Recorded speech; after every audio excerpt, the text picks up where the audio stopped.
April 24th, 1949 would begin as any normal Sunday, but would end in a tragedy, taking the lives of 10 people, almost the whole family. In Smith County, Tennessee, in the town of Gordonsville, a family attended Sunday afternoon service. Around 10:30 p.m., they would head home in 2 vehicles. Jesse Hammett, his wife, and sons were in one truck. His daughter, her husband, his brother, and 2 girls in the other. The 2 vehicles were struck by a train, killing all involved, becoming the 1949 Gordonsville train catastrophe. Now, Jesse's friend Stanley was torn apart by what happened. Jesse and Stanley were like brothers. They did everything together: fishing, hunting, camping, picnics. They went to church together the night it happened. They spent every afternoon chatting on the porch. They were so close. When Jesse died, it felt like Stanley lost a small part of himself.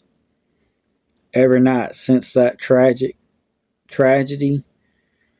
Stanley sat by the window of his little home and quietly prayed this little prayer: Lord, just give me a sign Jesse is all right. He did this for a long time. What happens next is what happened to him. An answer came in an unexpected way. Sit back and let's listen to just what this answer was. And it's one that is almost unbelievable. I'm not sure I'd be able to have the courage Stanley had to do what he did.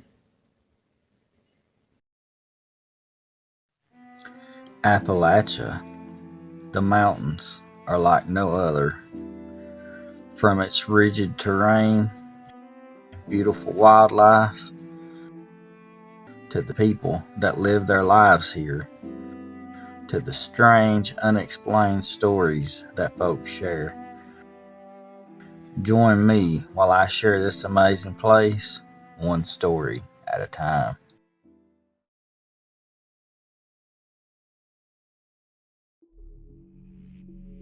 One cold evening, years later, Stanley was restless, unable to sleep. So he walked down to the old train depot outside of town. The rails had been mostly forgotten, rusting quietly through the Appalachian hills. As Stanley approached the depot, there was a train waiting. An older train that seemed well out of place. A conductor stood there at the door and asked him to board. After a short conversation, he boarded. The engine idled with a low, hollow hum. The metal was old, older than anything that should still run the lines. Dim lanterns glow in the windows instead of electric lights, casting a soft amber glow through the fog rolling over the tracks. Stanley did not question it further. Something felt peaceful, so he stepped aboard. Inside, it was strangely quiet. The passengers sat quiet and still in the worn velvet seats, not speaking a word, not even looking at each other. The air smelled of rain and cold iron. Stanley walked down the aisle. Then he froze in his tracks.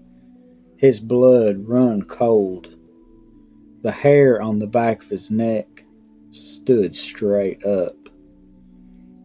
What he saw changed his life forever. 3 rows ahead, sitting by a window, it was Jesse, his long-lost friend who passed in the train wreck long ago. Jesse was just as he remembered him. That same brown jacket, the same tired but gentle face. Jesse stared out the window at the dark mountains passing by, as if watching something far off in the distance. Stanley's heart began to pound. Then he whispered, "Jesse?" Jesse slowly turned for a moment. Their eyes met. Jesse smiled at him and gave a small nod, like a quiet reassurance that everything was okay. The train slowed with a long metallic sigh. Then the conductor appeared from absolutely nowhere. He said, "End of the line for you." Confused, Stanley stepped off into the gravel beside the tracks. The very moment his feet touched the ground, the conductor tipped his old hat, closed the door. Then that train disappeared into the thick Appalachian fog. Something felt wrong. The engine made not a single sound. No wheels against the rails. In seconds, that train faded into the mist like it had never been there at all. Stanley stood there beside those tracks, completely alone, wondering what just happened. Was this all real? Did it just happen? The next morning, still shaken by the prior events of the night before, Stanley went into the depot office to ask about that train. The old clerk looked in shock, as if he was crazy. "No trains run through here since 1949. The line was shut down after the wreck up in the mountains." "Wreck up in the mountains?" said Stanley. "That train hit a couple of vehicles and took almost everyone with it." Stanley's blood turned to ice. He walked home slowly, the memory of Jesse's calm smile echoing in his mind. Sadly, Stanley would pass in 1973, there in Gordonsville, Tennessee.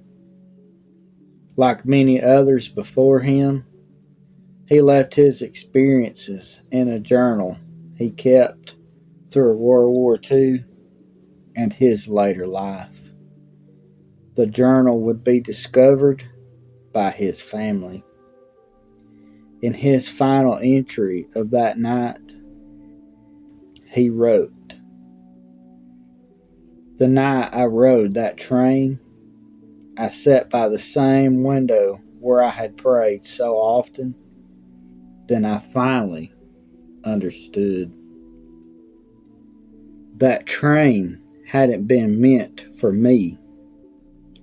it was harboring the souls of the dead to whatever comes after this life. Because I had prayed so hard for a single sign, God allowed me one small glimpse, long enough to see my dear friend was at peace. What a tragic story. An entire family on their way home from church, taken in an instant by a train. And of course, the ones left behind were broken-hearted and lost, not knowing what to do with their friends and family gone. But thankfully, sometimes the good Lord allows us a special event to ease our mind, knowing if our family member is okay. This event started with just a simple walk to the old train depot, where no train had sat for such a long time. And to have a train awaiting Stanley as he got there. And that old conductor insisted Stanley get on. Myself, I don't know if I would have the courage to get on a random train. I'm not even sure that I could go out in the middle of the night walking to an old abandoned train station in the first place. But luckily for Stanley, he did. And he got to experience seeing that old forgotten train with no lights other than a few lanterns and a few people he'd never seen before. But then he saw the one, old Jesse. He never said a word, but he smiled and gave him a reassuring nod that he was okay and would be fine, to not worry. And with that, the conductor said, "It's time to go. This is your stop." Stanley, of course, got off. I'm sure that he wanted to fight and stay and sit and talk with Jesse, but who knows what would have happened if he didn't get off. Would he live to have told this story? Or would he have been taken to wherever the souls were headed? What an amazing tale. This story was submitted by our awesome brother Cody Lamb at the Imaginary Appalachian channel. He came across this story and thought it would be great to send to us to share with you. I'd like to say a special thank you to him for sharing this with us. It is such a special tale. Well, folks, I want to thank you for sitting and listening to this story of a man who aborted a ghost train and lived to tell the tale. Well, I appreciate you listening. I love you to pieces. And I'll see you next time.